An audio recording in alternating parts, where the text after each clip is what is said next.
Extensas praderas verdes rodeadas de colinas recubiertas de viñedos, ondulantes caminos de cipreses, pueblos medievales que parecen haberse congelado en el tiempo, algunas de las ciudades más bellas del mundo y una gastronomía exquisita. Bienvenidos a la Toscana.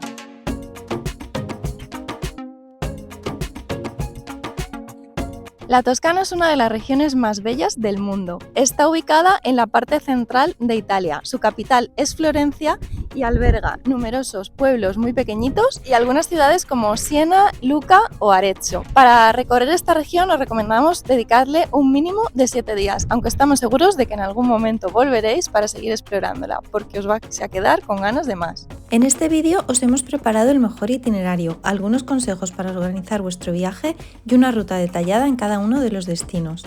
Las mejores épocas para viajar a la Toscana son primavera y otoño. De abril a junio encontraréis los campos más verdes. Desde mediados de septiembre a mediados de noviembre encontraréis los paisajes teñidos de naranja. Y si queréis recorrer la parte de la Toscana marítima y disfrutar de sus playas, tendréis que viajar a la Toscana en los meses de julio y agosto.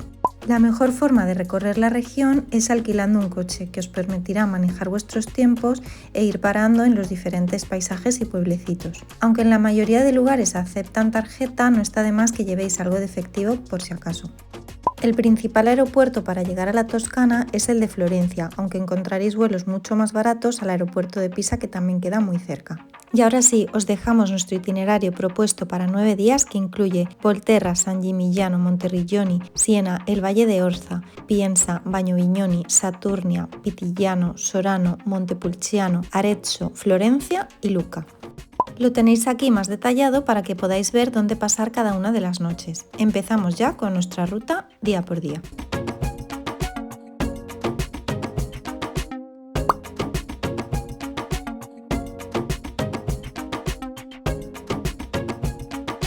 Bienvenidos a Volterra, uno de los pueblos más bonitos de la Toscana. Volterra es una mezcla de civilizaciones, empezando por los etruscos y continuando por los romanos. Aquí vais a encontrar una villa amurallada con una muralla medieval muy bien conservada y algunos vestigios de la muralla etrusca. Empezamos la visita por la plaza principal del pueblo, que es la Piazza del Priori. En esta plaza se encuentra el Palazzo del Priori, que es este palacio que tengo justo detrás de mí, que destaca por su fachada con los escudos de los militares que fueron enviados a Volterra para defender la ciudad. Y justo enfrente se encuentra el Palazzo del Pretorio con su torre del Porcellino, un jabalí que es muy típico aquí en la Toscana, ya que hay muchos por toda la región. Esta es una de las plazas medievales mejor conservadas de la Toscana y dicen que una de las más bellas de Italia. Para disfrutar de una bonita panorámica del casco antiguo de Volterra y de los paisajes toscanos que hay alrededor, tendréis que venir a la Piazza dei Martiri de la Libertad.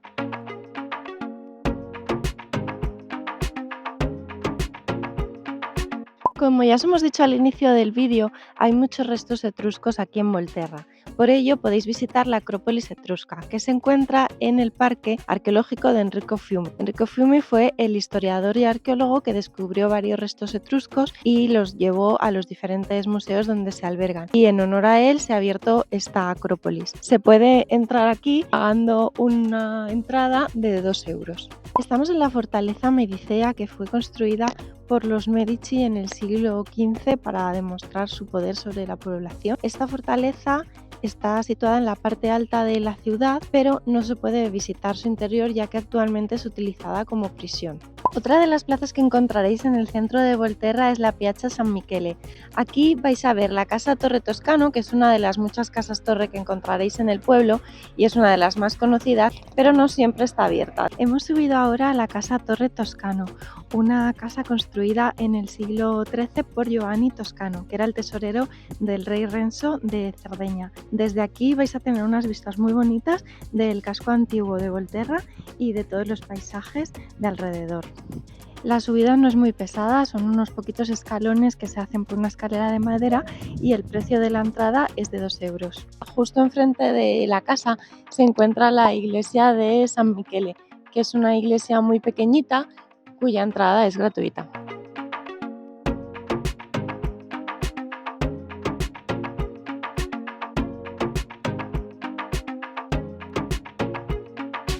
Una de las cosas más interesantes que vais a poder ver en Volterra es el anfiteatro romano, que fue construido en el siglo I a.C. y utilizado hasta el siglo III después de Cristo. Es uno de los teatros mejor conservados de la época y bueno, aquí podréis ver todavía las gradas que se mantienen bastante bien conservadas y a continuación el foro romano. La mejor panorámica de este anfiteatro la tenéis desde la Vía Lungo de Lemura del Mandorlo.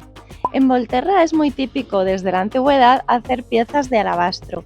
De hecho, vais a encontrar el Ecomuseo del Alabastro aquí en el pueblo. Además de ver una exposición de piezas desde los etruscos hasta la actualidad que se han hecho con este material, podréis ver un pequeño taller donde se elaboran artesanalmente las piezas y os enseñarán cómo se hacen y cómo se extrae el material. Os enseñamos esta curiosidad de Volterra que nos han contado los lugareños. Veis, estamos aquí enfocando el suelo. Ahí hay una conchita. Hay más por todo el suelo, ahora os enseño alguna otra, y es porque estos son restos de fósiles en realidad, de conchas, ya que en la antigüedad estaba ocupado por el mar toda esta zona. Uno de los museos más interesantes que podéis ver aquí en Volterra es la Pinacoteca, que se encuentra ubicada en el interior del Palazzo Minucci. Aquí, además de cuadros, vais a ver escudos, colecciones de armas, cerámicas medievales de artistas muy importantes como Taddeo di Bartolo. El Palacio Viti es una de las residencias históricas más importantes de Volterra. Es un palacio renacentista construido en el siglo XVI. En él han vivido durante varias generaciones la familia Viti y de hecho la han mantenido en su propiedad durante todos estos años, hasta que en el siglo XX la convirtieron en un museo que hoy se puede visitar. Son unas 12 salas aproximadamente que podréis recorrer, entre las que se encuentran la habitación del rey, la sala de recepción, el salón de baile, el comedor, la habitación amarilla, todas ellas decoradas con muebles de época que datan de los siglos XVIII y XIX, y además podréis ver pinturas muy importantes del siglo XVI y XVII y importantes tapices que trajeron aquí la familia a lo largo del tiempo en el que habitaron. La entrada al palacio cuesta 7 euros, visitarlo os tomará una media hora aproximadamente.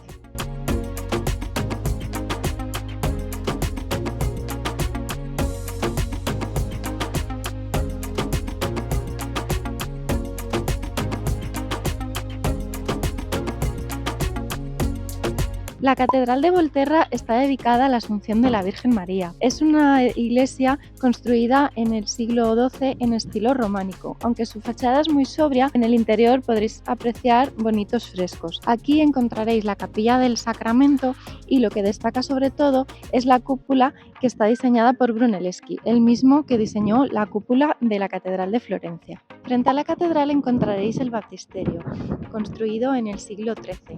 Aquí podréis ver una pila bautismal renacentista en la que hay 6 nichos incrustados. Fuera de las murallas medievales de Volterra se encuentra la iglesia de San Justo Nuovo, una iglesia renacentista construida en el siglo XVI, en honor a los santos Clemente y Justo. San Justo es el patrón de Volterra y el emplazamiento de esta iglesia se debe a que se cree que aquí estaba enterrado el santo. No os marchéis de Volterra sin hacer una breve parada en el Anello di San Martino. Es este anillo rojo que enmarca un precioso paisaje del Valle de Cecina.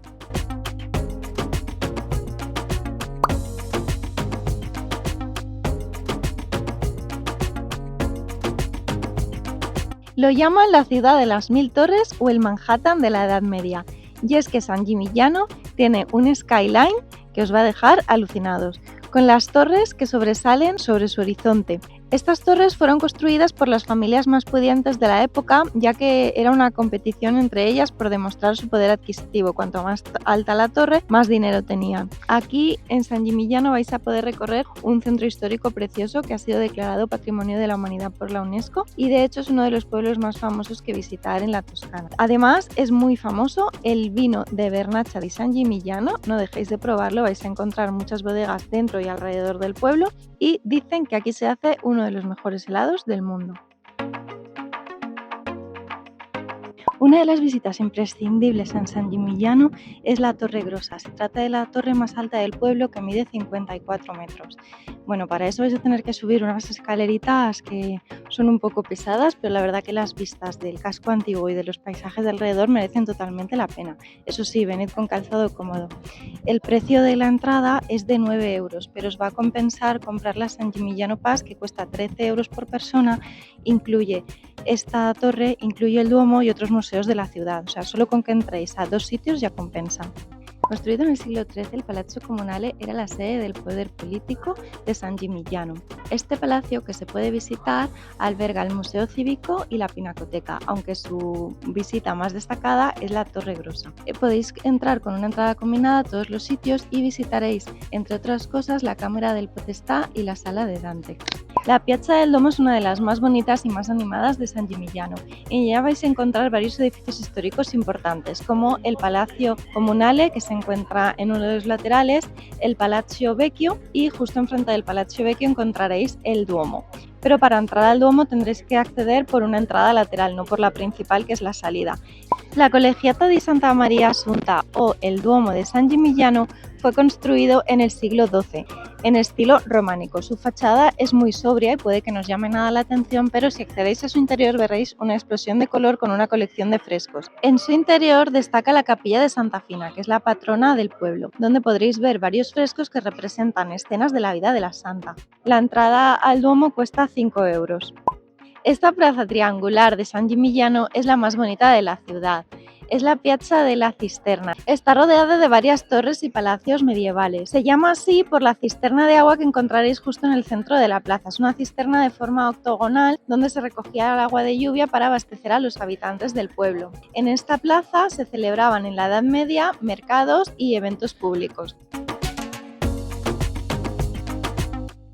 Hemos subido ahora a la parte más alta del pueblo para ver el Parco de la Roca de Montestafoli. Es una antigua fortaleza del siglo XIV que se construyó para defender a la ciudad de los ataques enemigos, pero realmente de ella son pocas las ruinas que quedan, más que su muro y una torre. Desde aquí vais a tener un mirador con unas vistas muy bonitas del entorno. Otra de las iglesias que podéis ver aquí en San Gimignano, que está dentro de la villa amurallada pero un poquito más alejada de lo que sería el centro del pueblo, es la iglesia de San Agustín. Es una iglesia construida en el siglo XIII, una mezcla de estilo románico y gótico, y aunque su fachada es bastante sobria, en el interior vais a encontrar un ciclo de frescos del santo. La entrada es gratuita. Otra de las visitas que podéis hacer y que además está incluida con la San Gimignano Pass es el complejo monumental de Santa Clara. En este complejo vais a encontrar 3 museos. Está el Museo Arqueológico, la antigua farmacia de Santa Fina y un museo de arte contemporáneo. Visitarlo, si queréis detalles y demás, os tomará aproximadamente 1 hora. Ahora que ya no hay casi cola, hemos aprovechado para probar el helado de Dondoli, que dicen que es el mejor helado del mundo.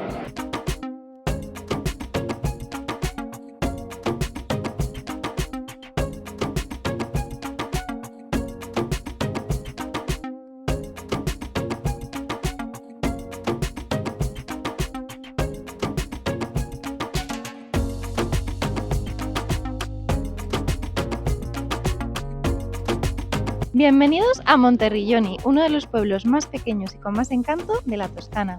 Este pequeño pueblecito medieval es famoso por su muralla. Conserva una muralla prácticamente intacta que podréis apreciar perfectamente desde fuera. Monteriggioni fue construida en el siglo XIII por orden de los sieneses a modo de fortaleza defensiva.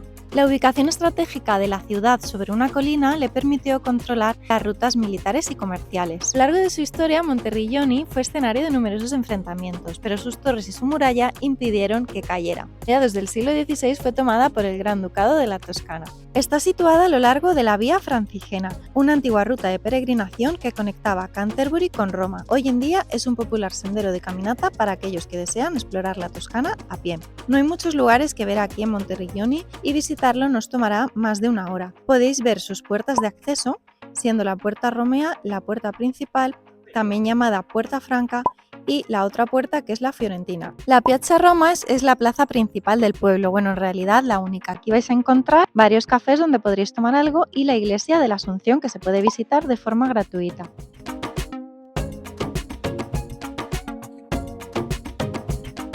Su muralla circular tiene aproximadamente 570 metros. Fueron construidas en el siglo XIII. La muralla está intercalada por 14 torres, de las cuales 11 todavía están en pie. Se puede caminar por algunos tramos de la muralla disfrutando de vistas espectaculares de los campos de la Toscana. El precio de la entrada a las murallas es de 5 euros y también incluye el Museo de Armas y la Abadía Isola. El Museo de las Armaduras está situado en el mismo edificio de la Oficina de Turismo y es allí donde se compran las entradas. Está dedicado a la historia militar de Monterrilloni y de la región circundante durante la Edad Media. Visitar el pueblo nos llevará más de 1 o 2 horas, así que hay varios lugares cercanos que podéis visitar en un mismo día como San Gimignano, Volterra o Siena.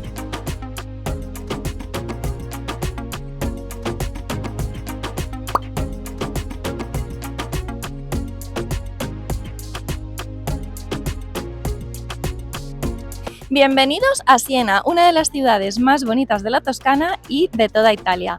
Para visitar Siena vais a necesitar un día completo, ya que hay un montón de atractivos turísticos que ver aquí dentro. En su centro histórico no se puede acceder en coche, con lo cual os recomendamos, si venís en coche, aparcar en los aparcamientos que quedan fuera de la ciudad o en algún hotel que tenga aparcamiento. Aunque se puede visitar en un día, lo ideal es pasar aquí al menos una noche para disfrutar de la ciudad iluminada. De hecho, a partir de las 7:30, 8 de la tarde veréis que se vacía un montón, ya que mucha gente viene aquí en una excursión de un día desde Pisa o Florencia. Si tenéis la oportunidad de quedaros, la disfrutaréis con mucha más calma. La Piazza del Campo es la plaza principal que ver en Siena, el centro de la vida social y cultural. Es famosa por su forma de concha que se aprecia muy bien desde la Torre de la Mangia, que es la que se encuentra en el Palazzo Comunale. La vais a ver desde casi todos los puntos de la ciudad. Si queréis subir a esta torre tendréis que coger fuerzas porque son unos cuantos escalones y se hace un poco pesada la subida, pero merecerá la pena por las vistas que tendréis. Es aquí donde se celebra todos los años el Palio, una de las carreras de caballos más prestigiosas e importantes del mundo. En la plaza encontraréis también la Fuente Gaia, una fuente decorada con esculturas de mármol que se encuentra justo en el centro. El Palazzo Comunale o Palazzo Público es la sede del gobierno de la ciudad desde su construcción en el siglo XIV. Actualmente alberga el Museo Cívico que se puede visitar. Es desde aquí donde accederéis a la Torre del Mangia que os he comentado, de 102 metros de altura. La Catedral de Santa María de la Asunción de Siena es uno de los mejores ejemplos de la arquitectura gótica italiana. Ha sido declarada Patrimonio de la Humanidad por la UNESCO. Fue construida entre los siglos XII y XIV y diseñada para ser la iglesia más grande del mundo, aunque finalmente esto no se pudo completar, pero sigue siendo una de las iglesias más bonitas de Italia. En su interior encontraréis obras de artistas como Miguel Ángel, Donatello. El mármol de su suelo también destaca por las escenas bíblicas que se representan en ellas. Con la misma entrada de la catedral podréis acceder a la Biblioteca Piccolomini, donde encontraréis un montón de frescos del artista Pinturicchio. Además, no os perdáis las vistas que se obtienen desde su campanario, por el que tendréis que entrar por otra puerta, el famoso Facciatione. En determinados periodos del año, en la Catedral de Siena abren lo que denominan la Porta del Cielo. Es un acceso desde la parte alta de la catedral en el que podréis verla todas las vistas desde arriba. El precio se duplica, son unos 23 euros si queréis la entrada combinada con la Porta del Cielo, siempre y cuando coincidan las fechas con vuestra visita, o 10 euros si cogéis la entrada simple. Las entradas las podéis adquirir a través de su web. El baptisterio de San Giovanni se encuentra ubicado en la parte trasera de la Catedral de Siena. Desde su construcción fue utilizado para bautismos. De hecho, en su interior vais a encontrar una pila bautismal con paneles de bronce realizados por Donatello y otros artistas de la época. Fue construido en el siglo XIV y para visitarlo necesitaréis poseer una OPA SIPAS, que incluye además el mirador Facciationi, la catedral y el museo. La Piazza Tolomei es una de las plazas con más encanto de Siena. La encontraréis en uno de los laterales de la Via Bianchi di Sopra, que es una de las arterias comerciales de la ciudad. En esta plaza destaca el Palazzo Tolomei, hay otros 2 palacios a los alrededores y la iglesia de San Cristóforo, que es una iglesia románica construida en el siglo XI. En el centro de la plaza se encuentra la estatua de la loba, que es el símbolo de la ciudad de Siena. La Piazza Salimbeni debe su nombre a la familia Salimbeni, una importante familia de banqueros que durante la Edad Media tuvo una gran importancia en la ciudad. Esta plaza está rodeada por varios palacetes. El principal, que es el que está en el centro, es el Palazzo Salimbeni y a los laterales encontraréis otros 2. Se trata del Palazzo Spanocchi y el Palazzo Tantucci. En el centro de la plaza hay una estatua de Salistio Bendini, un destacado economista sienés. La logia del Papa fue encargada por el Papa II en el siglo XV para rendir homenaje a su familia, los Piccolomini, y también para celebrar su ascenso al papado. Es un ejemplo de la arquitectura renacentista gótica con los 3 arcos de medio punto y sus columnas dóricas. Está decorada con inscripciones latinas y con el escudo de arma de la familia Piccolomini para destacar su poder en la ciudad. Otra de las logias que podréis ver en Siena es la Logia de la Mercancía, construida en el siglo XV. En su fachada destacan las estatuas de 5 santos. La Basílica de San Domenico es un imponente edificio de ladrillo que es uno de los templos religiosos más importantes de Siena. Está dedicado a Santa Catalina de Siena, que es la patrona de Italia. Fue construida en el siglo XIII y ha sido siempre un importante lugar de culto y peregrinación. En el interior encontraréis varias reliquias de las santas, incluyendo su cabeza. En la capilla de Santa Catalina también podréis ver varios frescos que relatan la vida de la santa. Pero lo que realmente merece la pena son las vistas que se obtienen de Siena desde la Vía del Camporello, que es la que está justo al lado de la iglesia.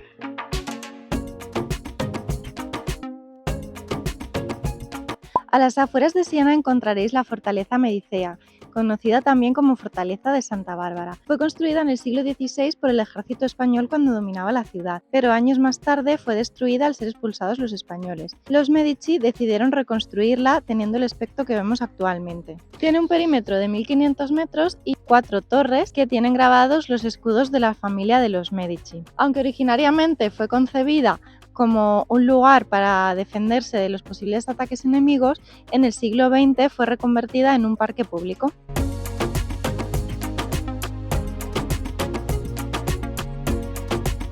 El Palacio Chigi-Saracini está situado en la Vía de la Città.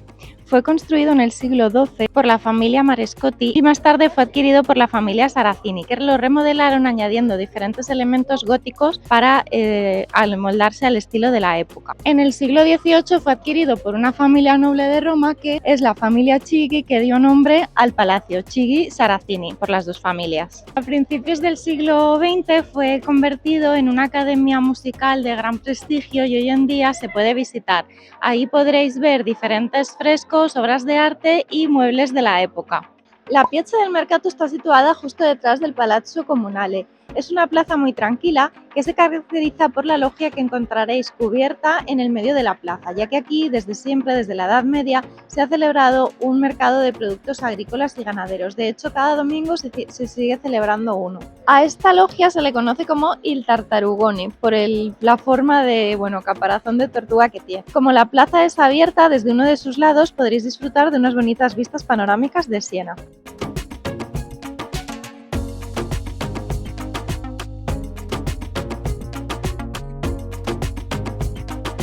El Valle de Orcia es uno de los más bonitos de la Toscana, donde encontraréis los típicos paisajes que seguro que habréis visto en muchas fotografías, con los ondulantes caminos de cipreses que os llevarán hasta agriturismos de ensueño.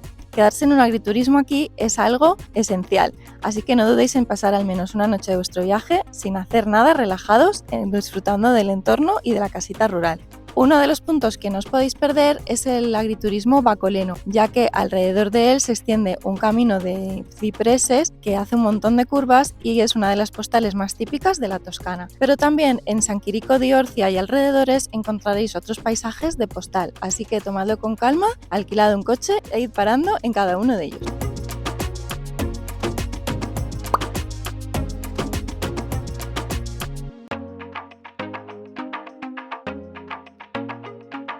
Bienvenidos a Pienza, un encantador pueblo de la Toscana italiana. Pienza es conocida como la ciudad ideal del Renacimiento y os voy a contar por qué.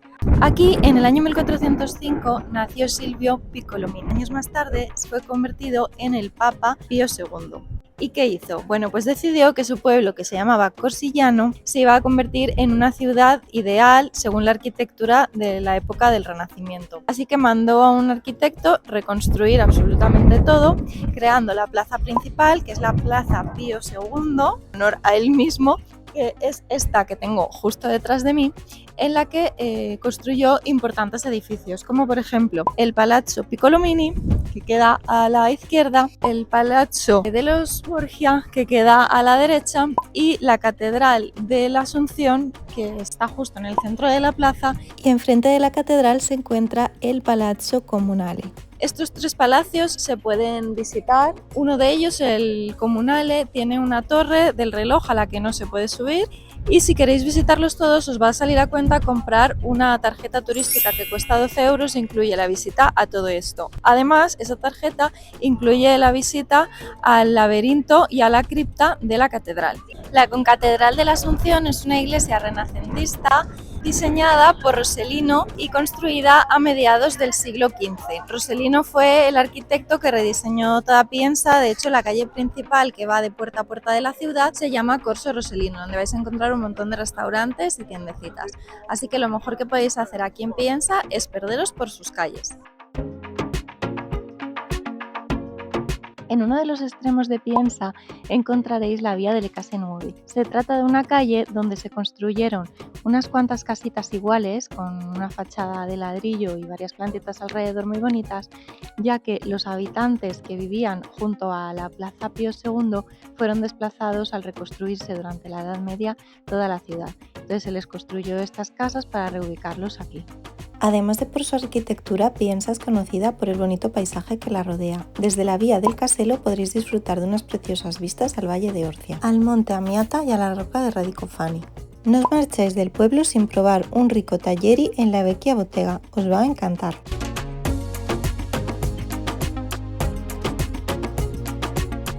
Saliendo de Piensa en dirección a Bagno Vignoni encontraréis la Capilla Vitaletta, una pequeña capilla rodeada de cipreses desde la que tendréis unas vistas espectaculares del entorno.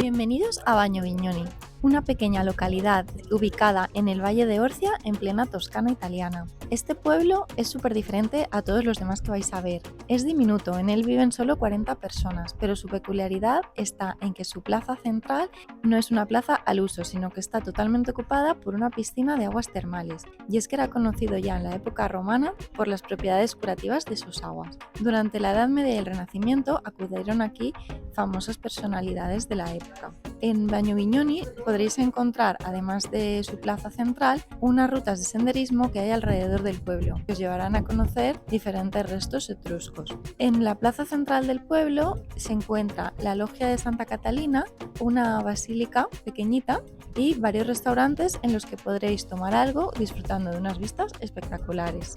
En la piscina de la plaza está prohibido el baño, pero no os preocupéis porque si os quedáis con ganas de bañaros en las aguas termales vais a encontrar un montón alrededor del pueblo.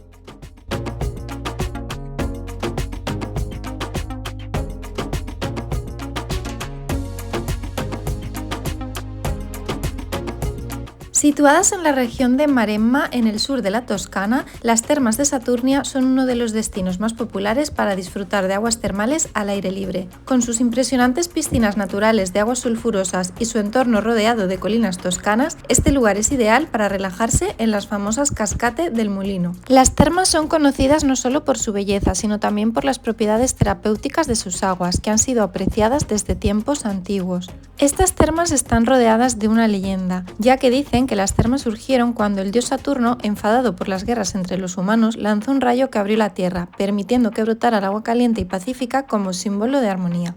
Sus aguas mantienen una temperatura constante de 37 grados durante todo el año, así que cualquier época es buena para visitarlas. Lo malo es que casi siempre están llenas de gente, incluso aunque vayáis a primera hora de la mañana, y esto le resta bastante encanto. Visitarlas no tienen ningún misterio, ya que son de acceso libre y gratuito, solo tendréis que poner Cascate del Mulino en el Google Maps y llegaréis hasta ellas. No se puede acceder con coche al camino que lleva a las cascadas, pero veréis que hay un parking bien señalizado a unos 500 metros. Junto a las termas hay un bar en el que se pueden alquilar taquillas para guardar las cosas y vestuarios donde podréis cambiaros. Una vez allí solo queda meterse en sus aguas calentitas y disfrutar del paisaje. Al marcharos de las termas no os olvidéis de parar en el mirador de la carretera para ver el paisaje desde arriba.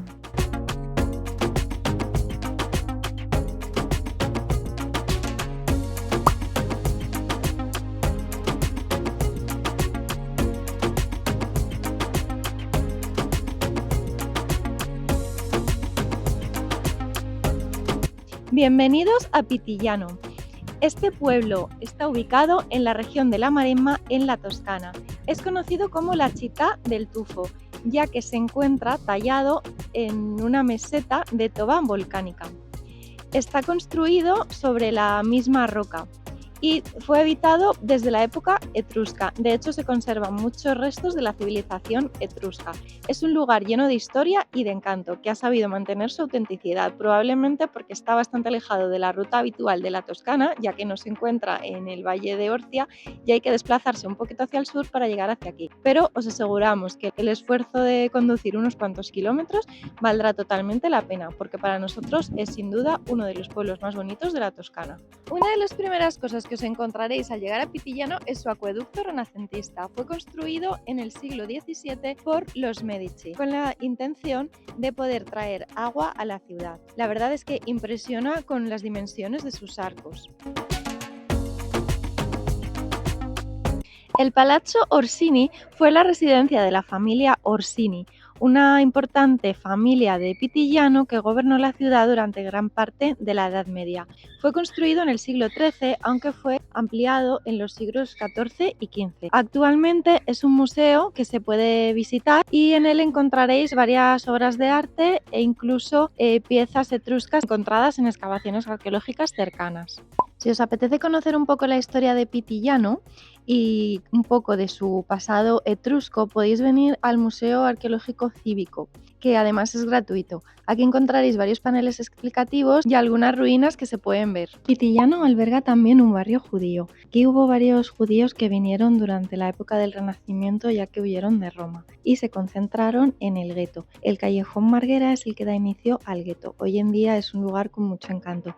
Aquí podréis visitar también la antigua sinagoga, que fue construida en el siglo XVI. La Catedral de Pitigliano fue construida en el siglo XVIII en estilo barroco. Está dedicada a los santos Pedro y Pablo. De hecho, podréis ver las figuras de los santos en los nichos de su fachada. Además, encontraréis un bajorrelieve realizado con mármol de Carranza. En su interior destacan los frescos de algunos artistas famosos de la época y su pila bautismal. Si ya habéis terminado de ver todos los puntos de interés que ver aquí en este pueblecito, podéis guardar los mapas y dedicaros a perderos por sus callecitas y callejones porque son una monada.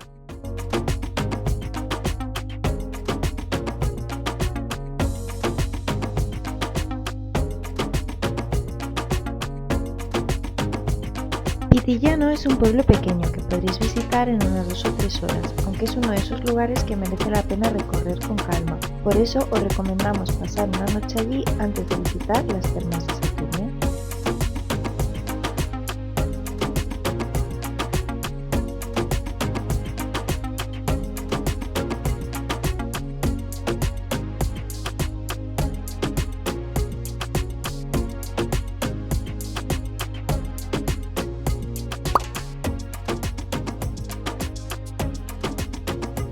Bienvenidos a Sorano, un pueblo de la provincia de Grosseto ubicado en la Toscana italiana.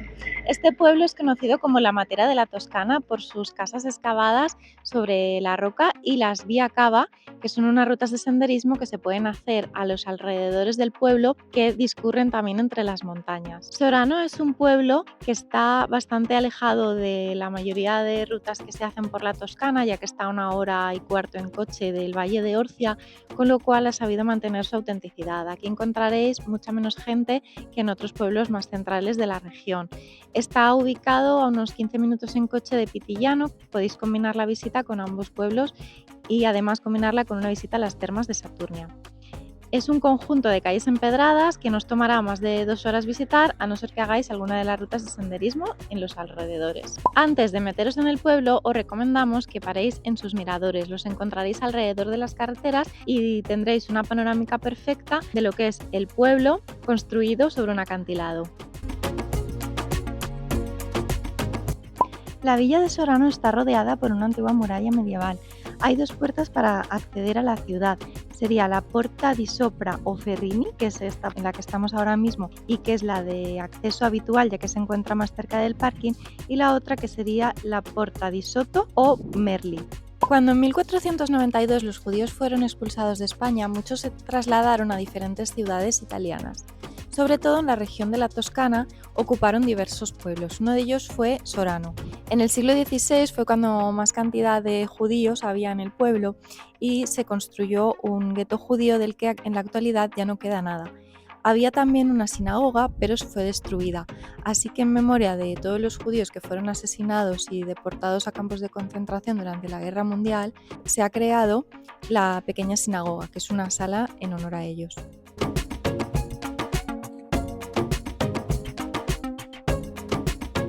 La Colegiata de San Nicolás es el templo principal de Sorano. Es una iglesia construida en el siglo XIII en una mezcla de estilo románico y gótico. En su interior destacan frescos que representan escenas bíblicas y el retablo mayor.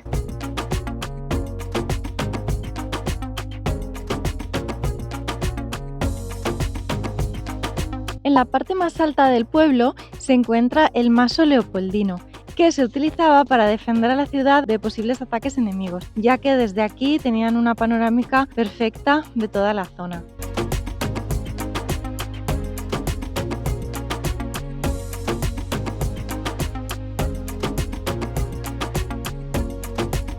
Bajando del Maso Leopoldino en dirección a la Porta Ferrini encontraréis la Vía del Ghetto, que es una de las calles más bonitas del pueblo. Se trata de un estrecho callejón con arcos de piedra y puertas y ventanas de madera pintadas de colores. Es un importante testimonio histórico de la presencia judía en este pequeño pueblo medieval de la Toscana. Si disponéis de más tiempo, antes de marcharos de Sorano podéis subir hasta la fortaleza Orsini, una estructura defensiva del siglo XIV que servía para defender al pueblo de ataques enemigos.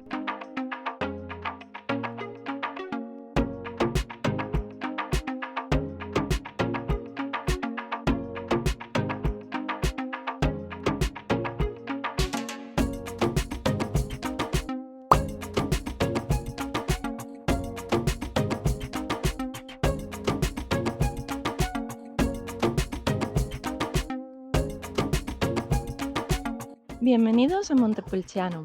Conocido como la perla del Cinquecento, este bonito pueblo medieval de la Toscana está situado entre los valles de Chiana y el valle del Orcia. Está situado en lo alto de una colina y rodeado por unos paisajes espectaculares, de los más bonitos que hemos visto en la zona.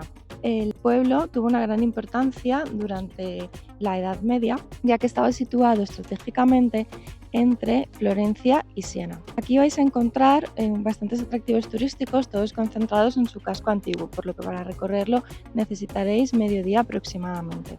Comenzamos la visita por la Piazza Grande de Montepulciano, que es la plaza principal de la ciudad. Desde la Edad Media, la Piazza Grande ha sido el centro social y cultural de la ciudad. Aquí vais a encontrar varios edificios. Por un lado encontraréis la Catedral de la Asunción de Santa María, por otro lado el Palazzo Comunale, donde se ubica el ayuntamiento y tiene una torre del reloj a la que se puede subir para contemplar todas las vistas del casco antiguo. Luego, enfrente del Palazzo Comunale tenéis el Palazzo Contucci. Por otro lado tenéis el Palacio Nobile Tarughi, que es este de aquí atrás, y justo al lado el Pozo de los Grifos y los Leones. En esta plaza se celebra cada año una carrera de barriles, que le llaman dei Botti, ya que esta ciudad es famosa por hacer uno de los mejores vinos, el vino Nobile de Montepulciano. La Catedral de Montepulciano es un templo renacentista del siglo XVI. Os llamará la atención nada más verla que su fachada no está completada, pero en el interior tiene un importante tríptico de Taddeo di Bartolo y algunos frescos. Ahora mismo está cerrada y no se puede visitar temporalmente. Además del vino Nobile de Montepulciano, hay otros vinos que se elaboran en este pueblo. Es por eso que lo vais a encontrar repleto de vinerías y de cantinas. Estas cantinas son bodegas que están construidas en los subterráneos, importantes edificios históricos o palacetes, y se pueden visitar de forma gratuita. Muchas de ellas hacen incluso visitas guiadas. Por ejemplo, la cantina Contucci, que está junto a la Piazza Grande, o la cantina Ercolani, que la encontraréis más cerca de la Porta del Prato, ofrecen este tipo de visitas. Cada media hora aproximadamente nos han comentado que hay una, al menos los fines de semana. En la parte más alta de Montepulciano encontraréis su fortaleza. Se trata de una edificación construida en la Edad Media para defender a la ciudad de posibles ataques enemigos. Hoy en día la fortaleza está totalmente restaurada y alberga varios espacios culturales. Aquí podréis encontrar desde una enoteca hasta un museo arqueológico que se puede visitar de forma gratuita. Además, alrededor han construido un parque muy agradable donde podréis pasear o venir simplemente a descansar un ratito y disfrutar de las vistas de los alrededores del pueblo. En la Vía Ricci se encuentra el Palacio Neri Orselli. Aquí está el Museo Cívico de Montepulciano, donde podréis conocer más acerca de la historia del pueblo. Además, alberga varios artefactos que datan de la época etrusca y de la Edad Media. Esta torre del reloj es el símbolo de Montepulciano por excelencia. Es conocida como la Torre Pulcinella, por la figura de Pulcinella, que es un personaje de la comedia del arte que han colocado en la parte más alta de la torre. Se trata de un personaje con un sombrero puntiagudo que toca las campanas cada hora. La torre fue construida en el siglo XIV, pero la figura de Pulcinella fue añadida posteriormente. Se cree que la añadió un napolitano para traer un poquito de su cultura a la Toscana.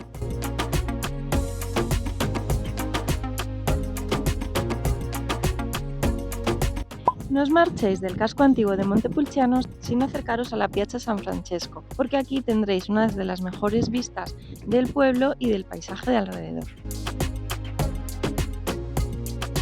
La Puerta del Prato es la puerta principal de entrada a Montepulciano. Esta puerta formaba parte de la antigua muralla medieval. Sufrió graves daños durante la Guerra Mundial y fue restaurada en el siglo XX.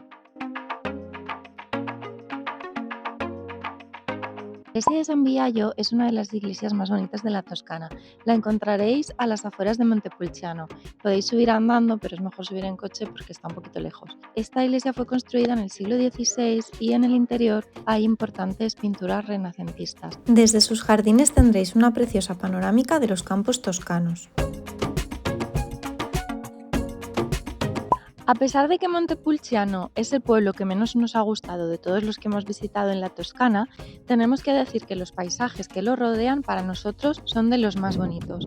Mirad desde este mirador, qué pasada de vistas, no solo de la forma del pueblecito que se ve ahí al fondo con la iglesia de San Biagio, sino también de todos los viñedos que rodean a Montepulciano. Tenéis las coordenadas exactas en el artículo de qué ver en Montepulciano de nuestro blog viajandoporelmundomundial.com.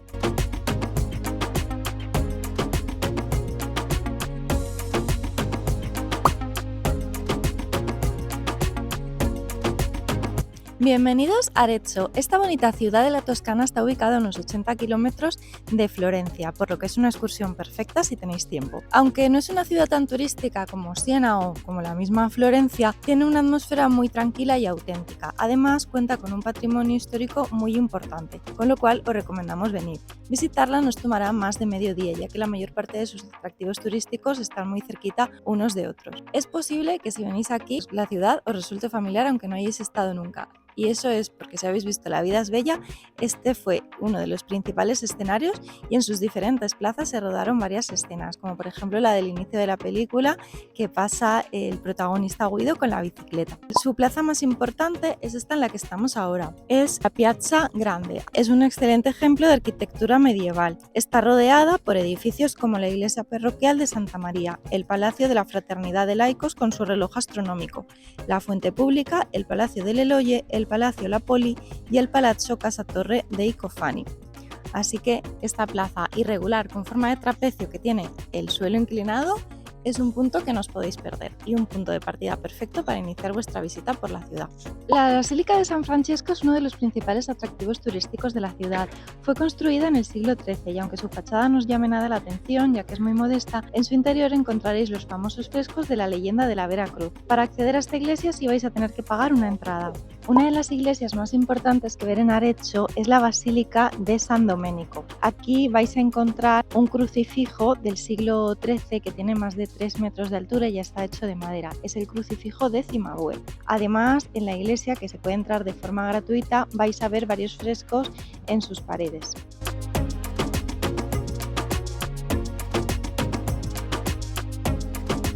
Hemos de confesar que nos hemos quedado impresionados con las dimensiones de la Catedral de Arezzo. Se trata de la Catedral de San Donato, fue construida entre los siglos XIII y XV, no nos extraña que costara de construir porque es inmensa. Se puede visitar de manera gratuita.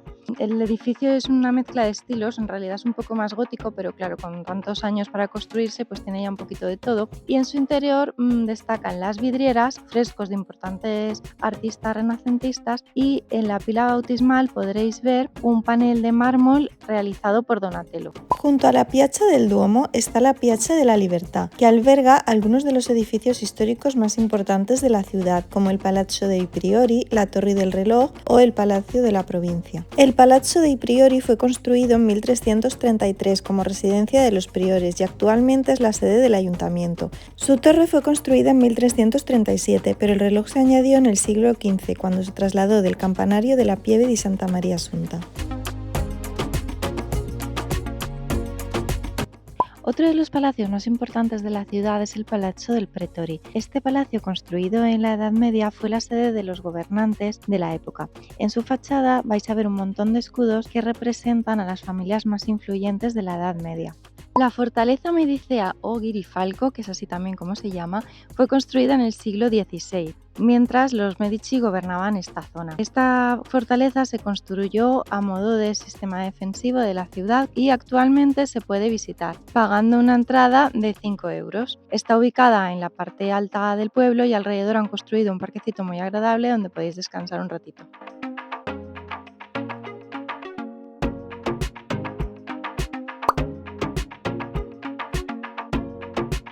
Pulso acelerado, sudoración, sofocación, tensión emocional. De belleza también se puede enfermar. Y si no, que se lo digan al escritor francés Stendhal, que sufrió todos estos síntomas cuando observó por primera vez la iglesia de la Santa Croce en 1817.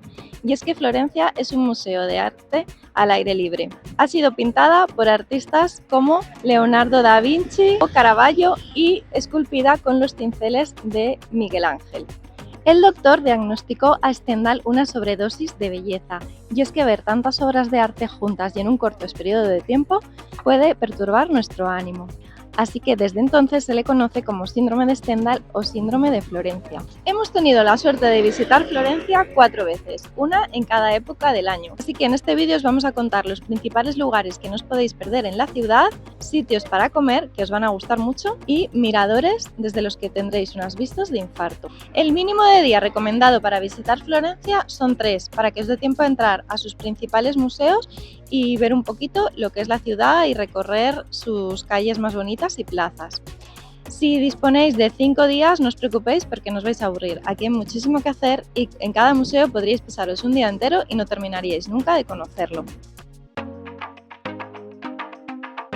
El Puente Vecchio es el icono por excelencia de Florencia. Se trata del puente de piedra más antiguo de Europa, construido en 1345. Las casas colgantes que hay en el Puente Vecchio fueron ocupadas durante los siglos XV y XVI por carnicerías y mataderos, pero el rey Fernando I no soportaba el olor que emanaba de estos lugares y ordenó desalojarlas. Así que empezaron a ocuparlas los orfebres y los joyeros, ya veis qué diferencia. Y hoy en día sigue siendo un lujo pasear por este puente o comprar en algunas de sus tiendas, algo que pocos bolsillos se pueden permitir. El puente está ubicado sobre el río Arno y si os apetece dar un paseíto en barco podéis contratarlo desde la misma orilla. Una de las mejores perspectivas del Ponte Vecchio lo tendréis desde el Ponte de la Santísima Trinità. Ahora bien, tened en cuenta que veréis, digamos, lo que sería la parte posterior del Puente Vecchio. Os aconsejamos venir a este puente tanto de día como de noche, porque la ciudad iluminada cambia totalmente. Si solo pudiéramos elegir un monumento para visitar en Florencia, no cabe duda que sería su catedral. En la Piazza del Duomo encontraréis algunos de los edificios más emblemáticos de la ciudad. Lo primero es la catedral, que tiene un campanario conocido como el campanile di Giotto. Enfrente se encuentra el baptisterio de San Giovanni. Bueno, empezamos por un orden. La catedral fue construida entre los siglos XIII y XIV y es uno de los primeros ejemplos de arquitectura renacentista italiana. La fachada de la Catedral de Florencia es probablemente una de las más bonitas del mundo, en la que podréis ver varias escenas bíblicas pintadas y además está hecha con mármol blanco, verde y rosado. Su interior, la verdad, que no es tan espectacular como el exterior. pero merece la pena que lo visitéis ya que estáis aquí. El acceso a la catedral es gratuito y bajo de la catedral encontraréis la parte de la cripta, a la que también podréis acceder, pero con billete. Subir los 414 escalones del campanile puede resultar un poco agotador, pero lo haréis en unos 20 minutos. Además, hay varias áreas en las que podréis ir parando para tomar un poco de aire que os hará falta. La verdad es que las vistas desde aquí son súper bonitas, sobre todo porque podréis apreciar de cerca la cúpula de Brunelleschi.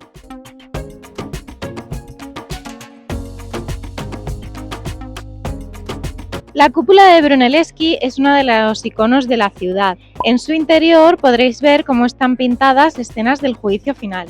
Mide 114 metros de altura y tiene 45 centímetros de diámetro. Para subir a ella necesitaréis subir más de 400 escalones, así que coged fuerzas porque es un poquito cansado. Si queréis visitarla tendréis que comprar una entrada que se llama Brunelleschi Pass, que incluye el acceso a todos los monumentos que os he dicho que están en esta plaza. Para ello recomendamos reservarlo con antelación porque suelen agotarse bastante rápido ya que las plazas son limitadas. Sabemos que es caro, pero vale totalmente la pena comprar el Brunelleschi Pass para subir hasta la cúpula de la Catedral de Florencia, porque las vistas son una maravilla. Desde el campanario tendréis unas vistas con todo enrejado, pero desde aquí tenéis una terraza donde podréis verlo mucho más claro, ya que no hay rejas hasta arriba. Las vistas desde aquí al campanile son espectaculares y además hemos tenido la suerte que la única entrada que quedaba era a última hora y en este caso, por la época en la que hemos venido, nos ha coincidido con el atardecer. Así que hemos visto atardecer desde la cúpula de la Catedral de Florencia. Un privilegio que solo tenemos la suerte de vivir algunos. El baptisterio de San Giovanni fue construido entre los siglos XI y XIII y sirvió como lugar de bautismo para los florentinos.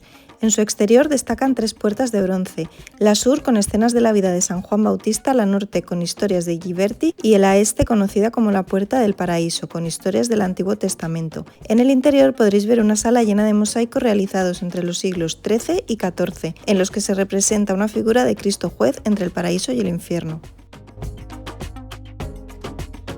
La Piazza de la Signoria es una de las plazas más imponentes de Florencia, donde queda patente que la ciudad es un museo al aire libre, ya que los mejores artistas del Renacimiento dejaron aquí sus obras. Entre los diferentes lugares que vais a encontrar en la plaza destacan la Fuente de Neptuno, que es la que se encuentra justo detrás de mí. A su lado se encuentra el Palazzo Vecchio, la antigua residencia de los Medici, que está presidido por una estatua del David de Miguel Ángel. Obviamente es una copia de la original que se encuentra en la Galería de la Academia, ya que tuvo que ser sustituida para evitar que se deteriorara. Y en el otro lado de la plaza encontraréis la Logia del Mercado, donde también se resguardan algunas esculturas. Una de las mejores cosas que podéis hacer aquí es sentaros en las terrazas de algunos de sus cafés si el tiempo lo permite y disfrutar de estas vistas, porque os aseguramos que no vais a ver tanto arte junto en ningún lugar del mundo.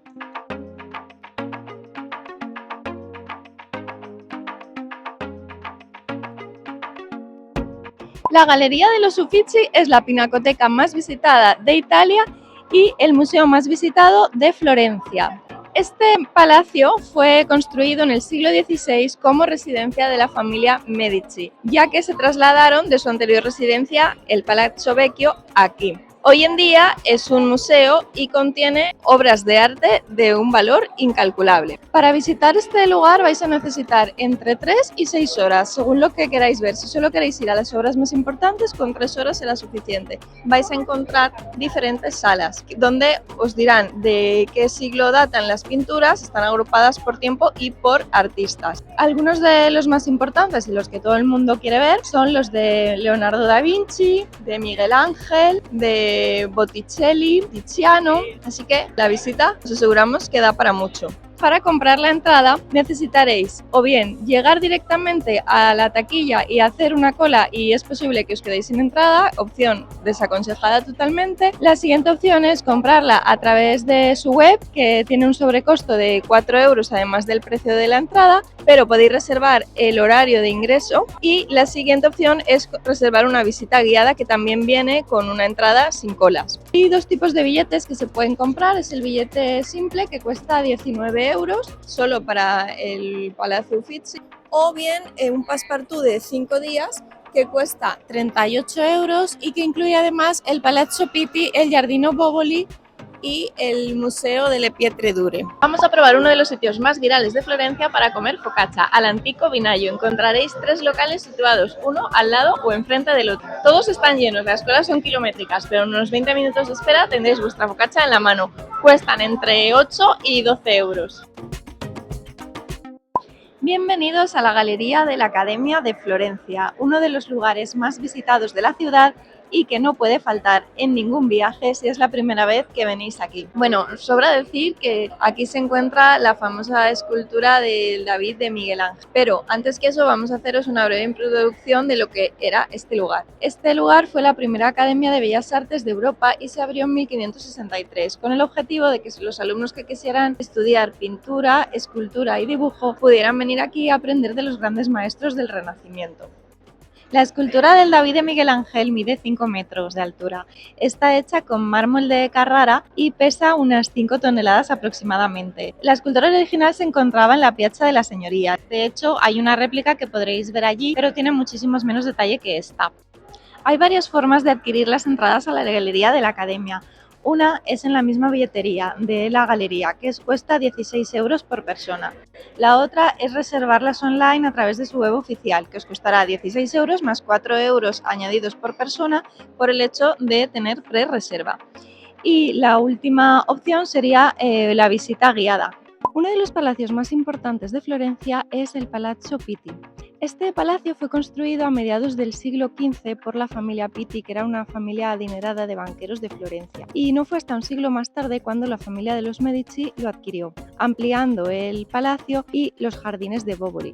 Actualmente es un museo que alberga casi 20 salas donde se pueden ver unas obras de arte propiedad de la familia de los Medici, con pintores de la talla de Rubens o Botticelli. Además podréis ver los apartamentos reales donde residieron la familia Medici, los Habsburgo y los Saboya. Para visitarlo podéis comprar una entrada sola del palacio o combinada con los jardines Boboli o incluso combinada con los Uffizi. Necesitaréis unas 2 o 3 horas para visitar todo el palacio y sumad 2 horas más si queréis ver los jardines. Una de las curiosidades de este palacio es que hay una galería subterránea que pasa por el Puente Vecchio y lo comunica con el Palazzo Medici.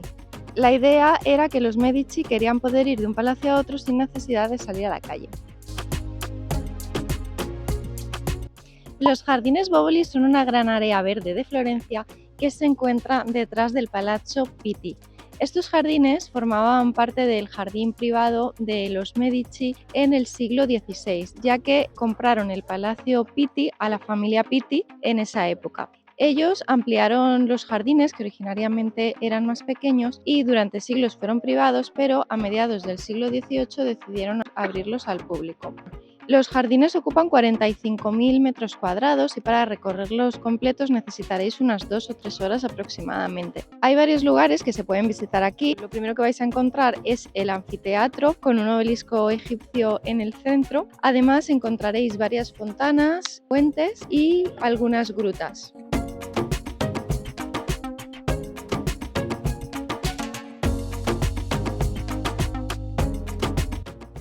Junto a la Basílica de Santa María la Novella encontraréis la farmacia del mismo nombre. Esta farmacia tiene historia, ya que desde el siglo XIV los dominicos que habitaban la Basílica de Santa María la Novella cultivaban sus hierbas medicinales para hacer bálsamos, pomadas, medicamentos. Siglos más tarde se construyó la farmacia que vemos hoy en día, que ha ido siendo restaurada a lo largo de su historia y adquirida por diversos propietarios. Actualmente es una farmacia museo que la entrada es gratuita, siguen vendiendo perfumes, jabones y un montón de cosas a precios súper elevados, pero no os podéis imaginar cómo huele la farmacia. Así que os recomendamos que os paséis por aquí para comprar algo o al menos para visitarla. Además, la farmacia tiene una pequeña capilla, que es la capilla de San Nicolás, que es una joya repleta de frescos en las paredes y en el techo. Otra de las iglesias más famosas de Florencia es la Basílica de Santa María la Novella, y es famosa porque en su interior alberga un crucifijo de Brunelleschi. Si queréis entrar tendréis que pagar una entrada de 7,50 euros. euros. En la pintoresca Piazza de la Santa Croce encontraréis la iglesia del mismo nombre, la iglesia de la Santa Croce, que es conocida por ser la que le causó el síndrome de Stendhal al mismo escritor Stendhal. Pues esta iglesia es una iglesia franciscana construida en el siglo XIII, aunque en siglos posteriores se añadieron más elementos, y es famosa por albergar varias tumbas de personajes célebres, como por ejemplo Miguel Ángel y Galileo Galilei, entre muchos otros. Bueno, vamos a probar el café affogato, que es un café expreso con una bola de helado de vainilla, el café caliente. El mejor sitio para probarlo es Bivoli, pero justamente hoy está cerrado. Así que nada, hemos venido a esta otra heladería que se llama La Sorbetiera, que es una de las mejores de Florencia también, donde lo sirven. Está muy bueno, pero en casa también lo hacemos. Uno de los planes más originales que podéis hacer aquí en Florencia es venir al Cinema Odeón. Es un antiguo teatro reconvertido en librería. Podréis comprar un libro, coger el que queráis y subir aquí a leerlo entre las gradas. No me digáis que no es original. Una de las iglesias más impresionantes de Florencia es la iglesia de San Michele, que además vais a ver que es súper diferente a las demás, ya que esta iglesia no tiene una planta de cruz como todas las iglesias cristianas. La historia se remonta al siglo IX, ya que aquí había ya un oratorio dedicado a San Michele. Posteriormente, en el siglo XIII, fue demolido ese oratorio y se construyó aquí un mercado para el grano, donde también se almacenaba. Por ello, la forma que veis, ¿no? Porque esto al final pues era un almacén. A lo largo de los siglos ha sufrido diversos incendios, se ha ido restaurando y demás, hasta lo que vemos actualmente. Una visita imprescindible simplemente por ver el tabernáculo de la Virgen que se encuentra en su interior. La Piazza de la República era el centro de la ciudad durante la época romana. Aquí se cruzaban las principales vías romanas y se celebraba un mercado. Durante la Edad Media se convirtió en el centro administrativo de la ciudad, ya que el centro religioso se trasladó a la Piazza del Duomo. Hoy en día es una animada plaza en la que podréis ver el Arco del Triunfo. Uno de los elementos más destacados de esta plaza es la columna de la abundancia. Muchas de las familias nobles de Florencia se dedicaban a la producción de vino y en sus palacetes abrieron unas ventanitas pequeñas para venderlos. Esta tradición se ha recuperado hace unos pocos años en Florencia y ahora en algunas de ellas podréis pedir vino o incluso un helado, así que no dudéis en hacer esto porque además están muy buenos. Otro de los lugares más típicos que ver aquí en Florencia es la Logia del Mercato Nuovo. Aquí se encuentra el Porcellino, que es este jabalí de bronce que fue construido en 1640, aunque esto es una copia y la original se encuentra en un museo. Lo más típico aquí es frotarle la nariz al jabalí, meterle la moneda en la boca, bueno, si cae en la reja, es que os quedaréis en Florencia, volveréis a Florencia y si no, pues no. Junto a la fuente del Porcellino se encuentra la heladería Benchi, donde hacen uno de los helados más ricos de Florencia, así que no dejéis de probarlos. El mejor mirador de Florencia, y aquí no cabe discusión, es el Piazzale Michelangelo. Lo encontraréis en la parte más alta de la ciudad. Podéis subir en un autobús o andando, que serán unos 20 minutos. Eso sí, no vais a estar solos. Veréis un sunset precioso, todas las vistas de la ciudad con el río Arno, el Ponte Vecchio, la cúpula que sobresale entre todos los edificios, pero estaréis rodeados de cientos y cientos de personas. De hecho, hemos viajado bastante y esta es la ciudad en la que más turismo hemos encontrado de las que hemos conocido en todo el mundo.